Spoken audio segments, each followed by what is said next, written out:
अद्य कक्षा अष्टमी विषय संस्कृतं प्रथमः पाठः सुभाषितानि। सर्वेषां छात्राणाम् एकदा पुनः स्वागतम् अस्ति। अध्यापकः विनोदानन्दकुमारः।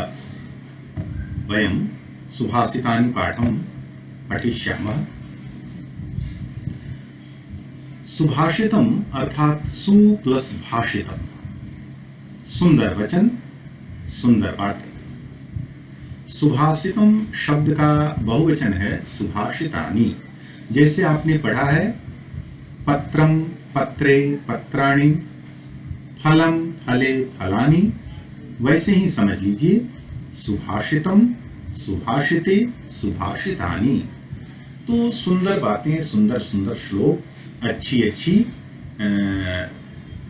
संस्कृत कविताओं का संग्रह है। आइए इसे हम पढ़ना सीखें। तो पहला श्लोक है गुणा, ध्यान से सुनें। गुणा गुणज्ञेषु गुणा भवन्ति, ते निर्गुणं प्राप्य भवन्ति दोषा, सुस्वादुतो याः प्रभवन्ति नद्यः, समुद्रमासाद्य भवन्त्यपेया। गुणा गुणज्ञेषु गुणा भवन्ति, ते निर्गुणं प्राप्य भवन्ति दोषा, सुस्वादुतो याः प्रभवन्ति नद्यः, समुद्रमासाद्य भवन्त्यपेया। गुण और दोष कैसे स्थान बदल लेने पर उनके महत्व में भी अंतर पड़ जाता है। इसके महत्व को देखने, परखने और समझने के लिए हम अपने जीवन में व्यक्तिगत अनुभव करने की कोशिश करते हैं। लेकिन समझदारों ने बतलाया है कि जैसे गुणा गुणज्ञेषु गुणा भवन्ति, गुण गुणी लोगों में ही महत्व प्राप्त करते हैं। गुणों का महत्व गुणियों के पास होता है। यदि वे गुण ही गुणहीनों के पास चले जाएं, तो गुणहीनों के पास जाते ही अच्छे गुण भी दोष में बदल जाते हैं। आप नदियों के जल को देखिए। नदियां जब पहाड़ों से निकलती हैं, हिमालय से निकलने पर गंगा, यमुना इत्यादि नदियों का जल बिल्कुल साफ सुथरा, स्वच्छ और पेय होता है। पहाड़ी इलाकों के लोग झील झरनों के पानी को ही पीते हैं। झरने, जो वाटरफॉल जिसे आप कहते हैं, उनका पानी बहुत सुंदर होता है और पीने के काम में आता है। ठीक उसी प्रकार से गंगोत्री से गंगा निकलती है, यमुनोत्री से यमुना निकलती है और बहुत सारी नदियां हिमालय से निकलती हैं। हिमालय के क्षेत्रों में आप देखेंगे तो इन नदियों का पानी इतना सुंदर, इतना साफ, इतना स्वच्छ, क्या बताएं, लोग पीते हैं। लेकिन वही पानी जब आगे बढ़ते बढ़ते मैदानी इलाकों में आता है तो अपना महत्व खो देता है, उसकी स्वच्छता कम हो जाती है। जैसे जैसे वही पानी, वही प्रवाह, नदियों का प्रवाह समुद्र में चला जाता है, तो समुद्र में गिरते ही नदियों के पानी का स्वाद बदल जाता है, सॉल्टी, नमकीन हो जाता है, क्षार बन जाता है। तो जिस प्रकार से सुस्वादु नदियां, सुंदर स्वादों से भरा हुआ पानी रखने वाली नदियां समुद्र में जाते ही अपने महत्व को, उस स्वादिष्ट भाव को खो देती, सारा पानी अपेय बन जाता है। ठीक उसी प्रकार जब तक गुण किसी अच्छे व्यक्ति के पास हैं तो उन गुणों का महत्व, लेकिन वे ही गुण जब किसी खराब व्यक्ति के पास चले जाएं तो वो दोष बन जाता है। प्रेमचंद की एक पंक्ति याद आती है। उन्होंने कहा सीमेंट, वाह क्या बात है, पत्थर से मिला दो तो पत्थर बन जाए, लेकिन जरा मिट्टी में मिलाकर देख लो, मिट्टी बन जाए। गोबर में मिला दो, पूरा ही गोबर हो जाए। सीमेंट का क्या दोष है? सीमेंट को कंकर पत्थर में मिला देते हैं, बालू में मिला देते हैं, पानी डाल देते हैं, बिल्डिंग खड़ी हो जाती है।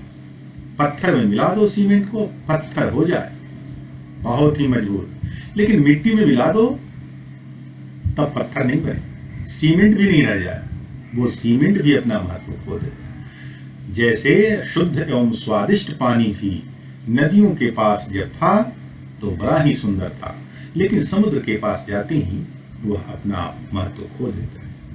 तो भाई हमें संगति पर भी ध्यान देना होगा। आइए अगला श्लोक देखते हैं और ध्यान से सुनिए, पढ़ना सीखना है।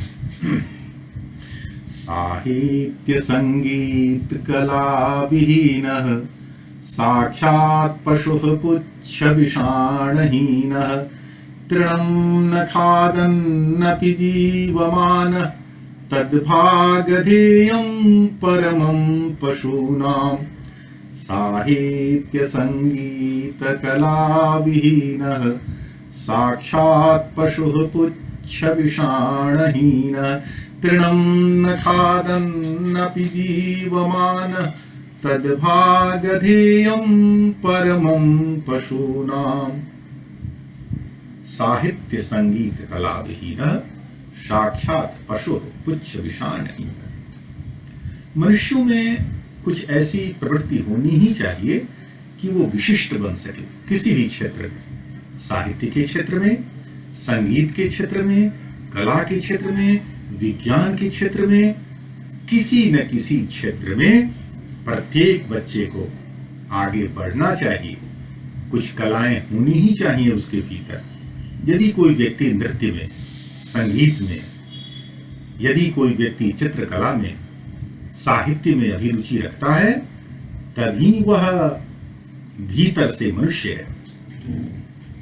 तो भाई यह श्लोक ऐसा हमें बताता है कि यदि कोई व्यक्ति, कोई बच्चा, कोई नौजवान इन तमाम चीजों में से एक भी गुण नहीं रखता, कोई भी गुण नहीं, न तो वह नृत्य जानता, न संगीत जानता, न साहित्य जानता, न कला से उसका वास्ता है, वह तो पशु के समान है, मनुष्य नहीं है। और पुच्छ विषाणहीनः, भले ही उसके पास पूंछ नहीं है, सिंग भी नहीं है, तो क्या हुआ, है पशुहीन। तृणं न खादन, वो तिनके और घास नहीं खाता, नहीं चरता। बाकी सारे पशु तो चरते हैं घास। ये मनुष्य के रूप में जो दिखने वाला अनपढ़, अशिक्षित, निर्गुण, गुणहीन जो बच्चा है, जो नौजवान है, वो दरअसल पशु ही है। तद्भागधेयं परमं पशूनां, ये तो कहो कि उन पशुओं का बड़ा भाग्य है कि ये नए किस्म के जो पशु हैं वे बिना घास खाए जिंदा हैं, नहीं तो सारा घास भी खा जाते यही लोग। अर्थात बस ये कुछ ही अंतर है। मनुष्य को चाहिए कि अपने जीवन में अपने गुणों के बल पर, परिश्रम और प्रतिभा के बल पर कुछ ऐसी कलाएं सीखें जो मनुष्यों में ही हो सकती हैं, पशुओं में नहीं हो सकती। जैसे मैंने कहा, साहित्य, संगीत, कला यानी नृत्य कला, चित्रकला और कोई न कोई कलात्मकता व्यक्ति में होनी ही चाहिए, तभी वह पशु से भिन्न और मनुष्य की कोटि में आ सकता है। यदि ऐसा कुछ भी नहीं है, कोई गुण नहीं, कोई विशेषता नहीं, तो केवल मनुष्य होने से मनुष्य हुए नहीं, पशु ही रह जाते हैं। आप तमाम लोगों को यह प्रयास करना ही चाहिए कि आप में कुछ न कुछ कला, कुछ न कुछ कला, कुछ न कुछ गुण अवश्य हों, तभी हम मनुष्य कहलाने के लायक हों। यही इस पाठ में प्रथम श्लोक का तथ्य है। अगला श्लोक जरा देखें। लुब्धस्य नश्यति यशः पिशुनस्य मैत्री नष्टक्रियस्य कुलमर्थपरस्य धर्मः विद्याफलं व्यसनिनः कृपणस्य सौख्यं राज्यं प्रमत्तसचिवस्य नराधिपस्य। युद्धस्य नश्यति यशः पिशुनस्य मैत्री नष्टक्रियस्य कुलमर्थपरस्य धर्मः विद्याफलं व्यसनिनः कृपणस्य सौख्यं राज्यं प्रमत्तसचिवस्य नराधिपस्य लुब्धस्य यशः नश्यते। लोभी व्यक्ति का यश टिकाऊ नहीं होगा। थोड़ी बहुत कोशिश करके जो यश प्राप्त किया भी होगा, लेकिन लोभ के कारण उसका यश नष्ट होगा ही होगा। पिशुनस्य मैत्री, और जो पिशुन लोग हैं, चुगलखोर हैं, चुगली करते हैं, दूसरों की निंदा शिकायत करते हैं, उनकी दोस्ती भी टिकाऊ नहीं होगी। दोस्त भी उनसे किनारा कर ही लेंगे। नष्टक्रियस्य कुलम, जो व्यक्ति अकर्मण्य है, आलसी है, कामचोर है, उनका तो कुलम खानदान ही नष्ट हो सकता है।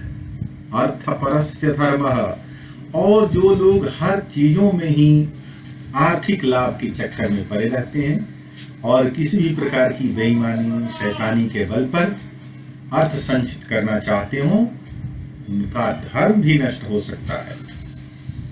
विद्याफलम व्यसनिनः कृपणस्य सौख्यम, व्यसनी व्यक्ति का, जो बुरी आदतों में घिरे हुए लोग हैं, उनकी विद्या का फल नहीं मिलता, विद्या फलवती नहीं होती।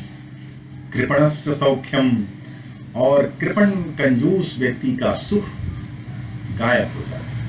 जीवन में आवश्यकता से ज्यादा जो कंजूसी करेंगे, कृपणता करेंगे, उनके जीवन में सुख नहीं मिल सकता।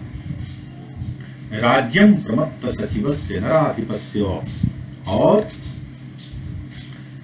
ऐसे राजा का भी राज्य नष्ट हो सकता है जिनका मंत्री ही प्रमत्त हो, लापरवाह हो, घमंडी हो, कर्तव्यच्युत हो और गैर जिम्मेदार हो। तो हमें इन सभी चीजों को ध्यान में रखते हुए अच्छी आदतों का संस्कार भरना चाहिए जीवन में। आइए अगले श्लोक को पढ़ें और सुने। पित्वारसं तु कटुकं मधुरं समानं माधुर्यमेव जनयन् मधुमक्षिकासौ सन्तस्तथैव समसज्जन दुर्जनानां श्रुत्वा वचः मधुरसुक्तरसं सृजन्ति। पित्वारसं तु कटुकं मधुरं समानं माधुर्यमेव जनयन् मधुमक्षिकासौ सन्तस्तथैव समसज्जन दुर्जनानां श्रुत्वा वचः मधुरसुक्तरसं सृजन्ति। आप देखिए, मधुमक्खियां विभिन्न प्रकार के फूलों पर, पेड़ पौधों के पास जाती हैं और उनके फूलों से पराग लेती हैं। आपको पता होगा, चाहे वो पेड़ कड़वे हों, मधुर हों या सामान्य हों, मधुमक्खियां सब पेड़ों पर जाती हैं और सबका रस ग्रहण करती हैं, सबसे मधु लेती हैं। लेकिन जब वे अपना मधु तैयार करती हैं तो उसका स्वाद मीठा ही होता है। आप देखिए, नीम बड़ा कड़वा होता है। नीम के फूल से भी, करेले की सब्जी खाते हैं आप लोग, उसका फूल होता है, माने उस हर पौधे फूल होता है भाई, तो उसके फूल पर भी मधुमक्खियां बैठ जाती हैं और उसके तीखे पराग को ले लेती हैं, तिक्त पराग। लेकिन जब वे अपना प्रोडक्ट देती हैं, शहद, तो उसका स्वाद मीठा ही होता है जी। ठीक इसी प्रकार संतों को देखो, जो अच्छे लोग होते हैं वो दुर्जनों की दुष्टता भरी बातें सुन लेते हैं, सह लेते हैं। लेकिन जब संत बोलते हैं, जब सज्जन लोग बोलते हैं, तो उनकी वाणी मधुरता से भरी होती है, माधुर्य से भरा होता है। उनकी वाणी में एक मिठास है, एक अपनत्व है, एक अपनेपन का भाव है, ममत्व है। तो संतों की वाणी में एक आकर्षण है, अच्छे लोगों की बातों में एक जुड़ाव है, एक खिंचाव है, एक अपनत्व बोध है। लेकिन दुष्ट जब बोलते हैं तो बड़ा ही कर्कश, बड़ा ही अप्रिय।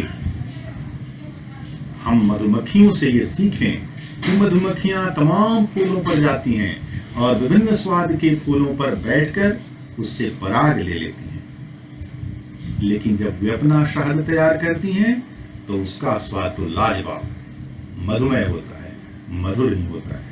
हमें भी संतों जैसा स्वभाव ग्रहण करना चाहिए और मधुमक्खियों से ये आदत सीखनी चाहिए। आगे के श्लोकों को हम लोग दूसरे दिन पढ़ेंगे। तब तक के लिए